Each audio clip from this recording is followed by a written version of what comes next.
About the year 1000, a non-Christian woman, incredulous about the true Catholic dogma of the real presence of Jesus in the Eucharist, aided by some of her Christian friends, managed to steal a consecrated host during the celebration of a sacred Mass.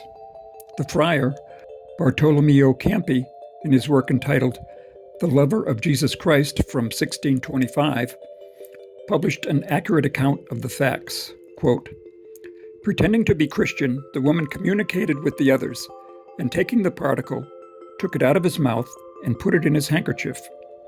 Later the woman, having returned home, wanted to test whether it was bread or not. She put that blessed particle into a pan full of oil to fry it. In contact with the boiling oil, the particle miraculously became bloody flesh, and the blood hemorrhaged.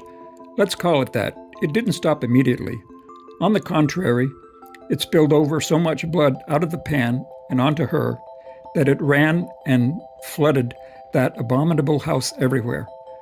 Frightened and full of terror, the woman began to scream, and the neighbors immediately rushed to see what was the reason for so much crying." Unquote. One report says the blood even came out of her front door. People heard her screams, realized what had happened, and the Archbishop was immediately informed of the events and ordered the return of the consecrated host to the church. A procession of city officials and townspeople accompanied the host. It is said that the woman repented of her actions.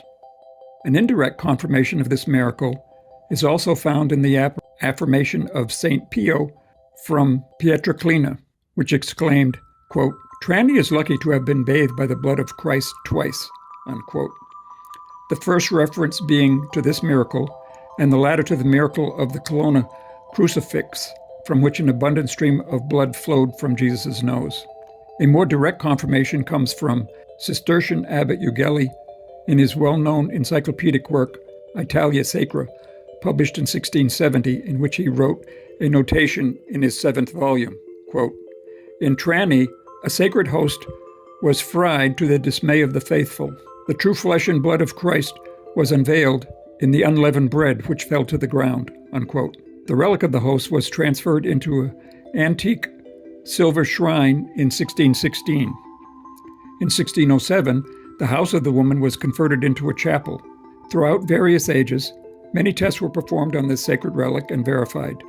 In 1886, the Eucharistic miracle was examined, and the results were that it occurred during divine intervention. The last investigation took place in 1924 at the Interdiocesan Eucharistic Congress, headed by Monsignor Giuseppe Maria Leo. To this day in Trani, Italy, the relic of this miracle is housed in the Cathedral of Holy Mary of the Assumption. There are numerous documents which retell this miracle.